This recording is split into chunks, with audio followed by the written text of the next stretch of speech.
কচুয়ার জমিনে বলতে চাই, আমার মনে হয় আকরামুজ্জামান লাইলাতুল বারাত আর শাবানের চাঁদের এই বরকতপূর্ণ শবে বরাতকে পতিতালয়ের সঙ্গে তুলনা করছে। এই লাইলাতুল বরাতকে পতিতালয়ের সাথে তুলনা করে সে মনে হয় প্রমাণ করতে চেয়েছে তার জন্মটা হয়েছে পতিতালয়ে। আর আমরা এই তারিখে গোসল করে সুন্দর করে সুগন্ধি লাগিয়ে হালুয়া রুটি খেয়ে বেশি বেশি হালুয়া রুটি খেয়ে মা বোনদের ঘরের ভিতরে মা বোনদের জায়গা করে দিয়ে সন্তানদেরকে আঙ্গুলে হাতের শিকল বানিয়ে আমরা এই শবে বরাতের রাতে আল্লাহর ঘর মসজিদে গিয়ে ইবাদত করব, নামাজ পড়ব, রোজা রাখব, জিকির করব, মাজার জিয়ারত করব।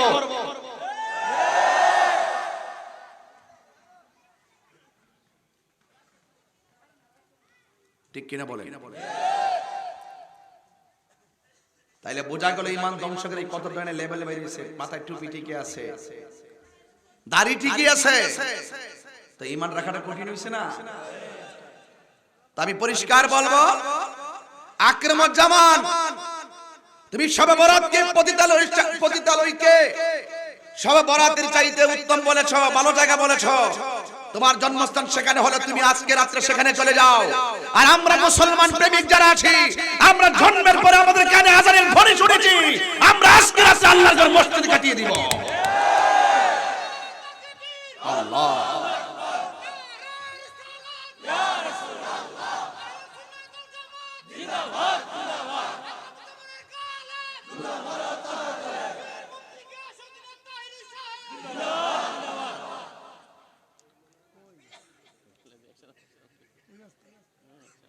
ভাইরা আমার, আমরা কি ওয়াজ বুঝতে পারতেছি? শবে বরাতে মসজিদ কি খোলা থাকবে না বন্ধ থাকবে? খোলা থাকবে না বন্ধ থাকবে?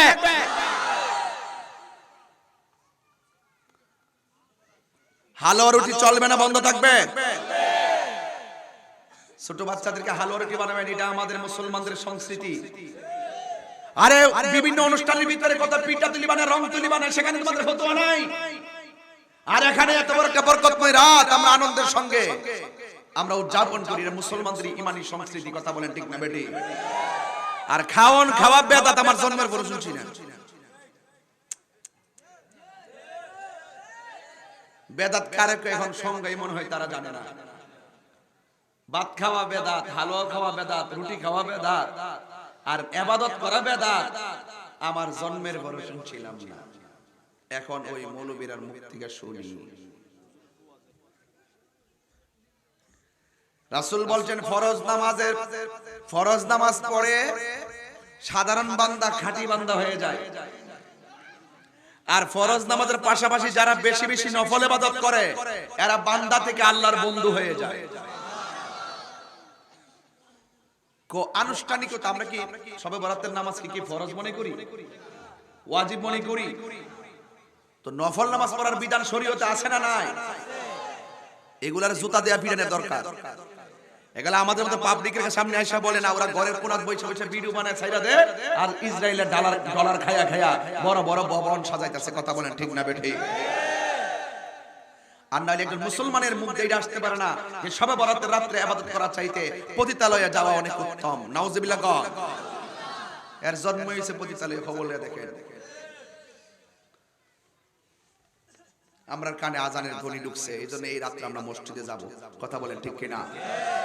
নামাজ শেষ করে গুরুস্থান যাবেন, কবর জিয়ারত করবেন, সারা রাত কোরআন তেলাওয়াত করবেন, বেশি বেশি নামাজ পড়বেন, দুরূদ শরীফ পড়বেন, কবর জিয়ারত করবেন, ফজরের নামাজ পড়ে তারপরে ঘুমাবেন। রাজি আছি না নাই বলেন? আছি না নাই বলেন? আল্লাহ আমাদের সকলকে বুঝার তৌফিক দান করুক, আমিন কোন। আমার যুবক ভাইরা, আমার মুরব্বি বাবাজিরা, হ্যাঁ যুবকরা বুঝে না। আমার যুবকরা আজকে কি বুঝতে পারছো? কোন কোন যুবকগুলো বুঝছো? হাত তোলো তো দেখি। ফাঁকে ফাঁকে দেখেন কে হাত তোলে না, হেরে দইরা লইয়া।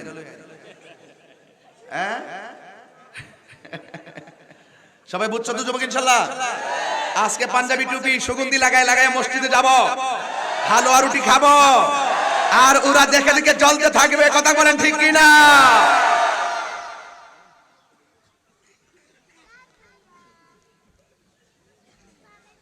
গভীর মনোযোগ।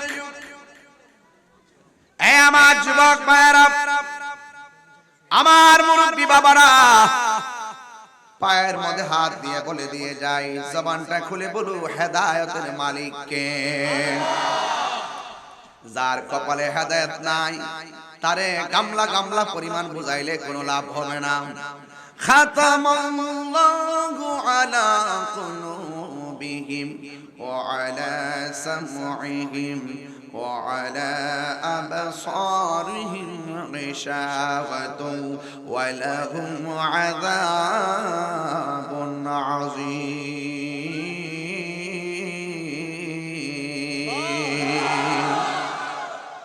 আল্লাহ রাব্বুল আলামিন বলেন, আমি আল্লাহ যাদেরকে মোহর মেরে দিয়েছি তাদেরকে আপনি বুঝান আর না বুঝান, আনজারতাহুম আম লাম তুনজিরহুম লা ইউমিনুন। আপনি এদেরকে ভয় দেখান আর না দেখান, যাদেরকে আমি আল্লাহ মোহর দিয়ে দিয়েছি, চোখের মধ্যে পর্দা ফেলে দিয়েছি, কানের মধ্যে ঢাকনা দিয়ে দিয়েছি, এরা কখনো ঈমান আনয়ন করবে না। এদের মুখের মধ্যে দাড়ি থাকবে, মাথার মধ্যে টুপি থাকবে, মুখের ভাষা অনেক মিষ্টি শ্রুতি মধুর হবে, কিন্তু অন্তরের ভিতরে মুনাফিকি থাকবে। কথা কোন ঠিক কিনা? তারা কি বলবে? ওয়া মিনান নাসি মাইয়াকুলু আমান্না বিল্লাহি ওয়া বিল ইয়াউমিল আখির ওয়া মা হুম বিমুমিনিন।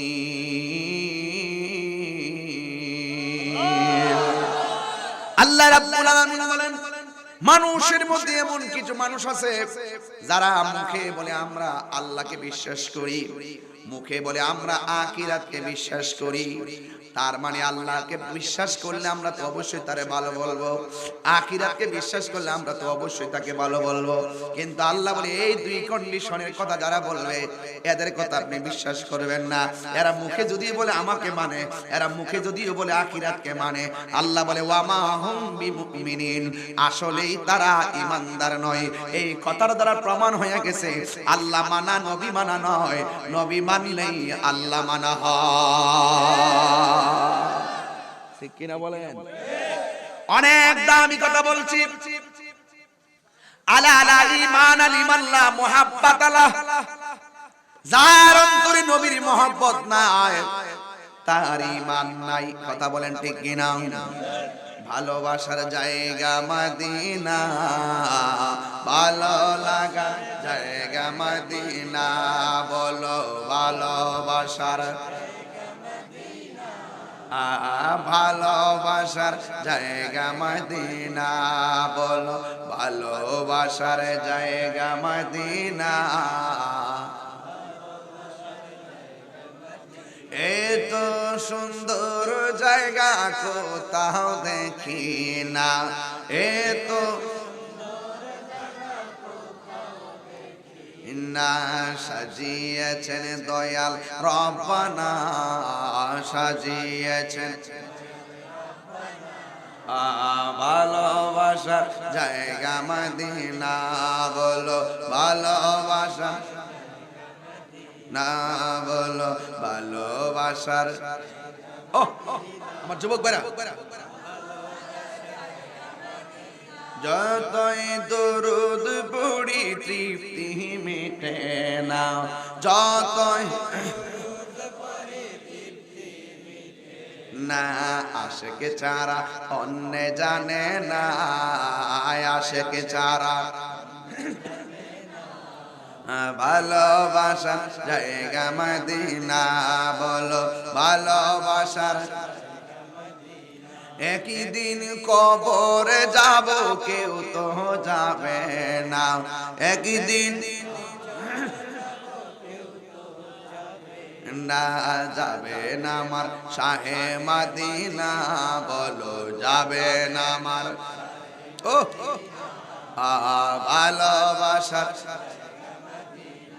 বলো ভালোবাসার জায়গা মদিনা, আহা ভালোবাসার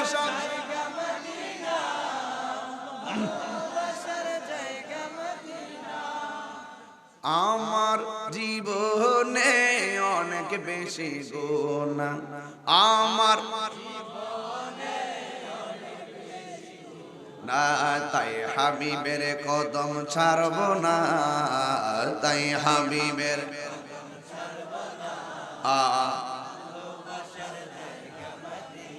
হ্যাঁ বলো ভালোবাসার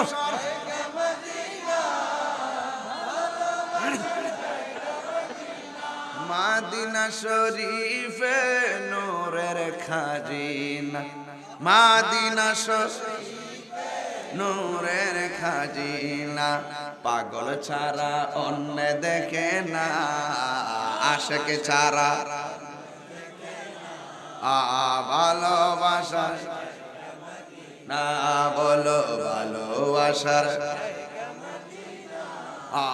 ভালোবাসার জায়গা মদিনা। একদিন কবরে যাব কেউ তো যাবে না, একদিন না যাবে না আমার শাহে মদিনা, যাবে না আমার ভালোবাসার হ্যাঁ বলো ভালোবাসার হ্যাঁ বলো ভালোবাসার ও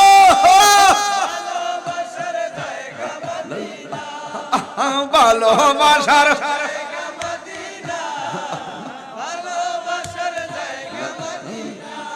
জোরে কন্যা সুবহানাল্লাহ মাশাআল্লাহ। গজল গাইলে টাকা আসে আগে জানতেন না রে বাজি, এমন যদি জানতাম শুরুতেই 10টা গজল গায়া বান্ডেল বইরা বাড়ি যাইতাম না। প্রেম আছে বলেই পৃথিবীটা এত সুন্দর, কথা বলেন ঠিক কিনা? এই জন্য আমার যুবক ভাইরা, আল্লাহ মানা নবী মানা নয়, নবী মানলেই আল্লাহ মানা হয়। বুঝতে অসুবিধা হয়? আল্লাহ মানা নবী মানা নয়, নবী মানলে আল্লাহ মানা হয়। জোরে জোরে আল্লাহ মানা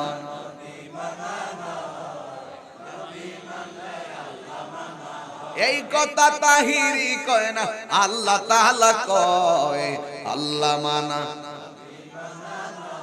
ওই নবী মানলে আল্লাহ মানা হয়। জোরে জোরে কি সুবহানাল্লাহ বলা যাবে না? এ বন্ধুরি ওয়াইদা লাকুল্লাযিনা আমানু ক্বালু আমান্না, এই মুনাফিকরা যখন মুমিনের সঙ্গে মিলিত হয় তারা বলে আমরা তো ঈমানদার। ওয়াইজা খালাউ ইলা শায়াতিনিহিম, যখন শয়তানের সঙ্গে মিলিত হয় তারা বলে সবে বরাতের যাওয়ার চাইতে পতিতালয়ে যাওয়া উত্তম। আর জোরে কোন নাউজুবিল্লাহ। যেই মুসলমানদের মুখে এই কথা আসতে পারে সে কখনো ঈমানদার হতে পারে না, সে শয়তানের চাচাতো ভাই। কথা বলেন ঠিক কি না? এই সমস্ত মুসলমানরা হলো দুনিয়ার সেমি দাজ্জাল। কথা বলেন ঠিক কি না? এই সেমি দাজ্জালদের সঙ্গে আমাদের কোনো সম্পর্ক আর ওদের কোনো সম্পর্ক? হ্যাঁ আমার ভাইরা, আল্লাহর হাবিব বলেছেন এমন একটা সময় আসবে কিছু কিছু মানুষ এমন কথা বলবে যে এই কথা তুমি শোনো নাই, তোমার বাপ দাদারা কেউ শুনে নাই। এমন কথা বলে সে নিজেও গোমরা হবে, তার এবং মানুষদেরকে গোমরা বানাবে। এরা হলো দাজ্জাল, এরা হলো কাজ্জাব। কথা বলেন ঠিক কিনা? এই জন্য যুবক ভাইরা আমার, আল্লাহর হাবিব সাল্লাল্লাহু তাআলা আলাইহি ওয়াসাল্লাম বলেছেন আমার আহলে বায়াত হলো নূহ নবীর কিস্তির মতো। সুবহানাল্লাহ। কেন আহলে বায়াত দরকার, কেন পাঞ্জাতন দরকার এখন বুঝা যায়। তুফান আসলে বাড়িঘর উড়াইয়া ফেলাই, ঈমান ধ্বংসকারীরা আসলে ঈমান চুরি করে ফেলাই। তুফান থেকে ঘরকে বাঁচাইতে গেলে ভালো খুঁটি লাগাতে হবে। আর আপনার ঈমানকে রক্ষা করতে, ঈমান চোরদের কবল থেকে ঈমান রক্ষা করতে গেলে আহলে বায়াতের মহব্বত হৃদয়ে ধারণ করা লাগবে। কথা বলেন ঠিক কিনা? আহলে বায়াতের মহব্বত ধারণ করে থাকবে। ঈমান চোররা কোনদিন ঈমান চুরি করতে পারবে না। আমার নবী কেন নূহ নবীর কিস্তির সঙ্গে আহলে বায়াতকে তুলনা করেছেন, তার কারণ আছে।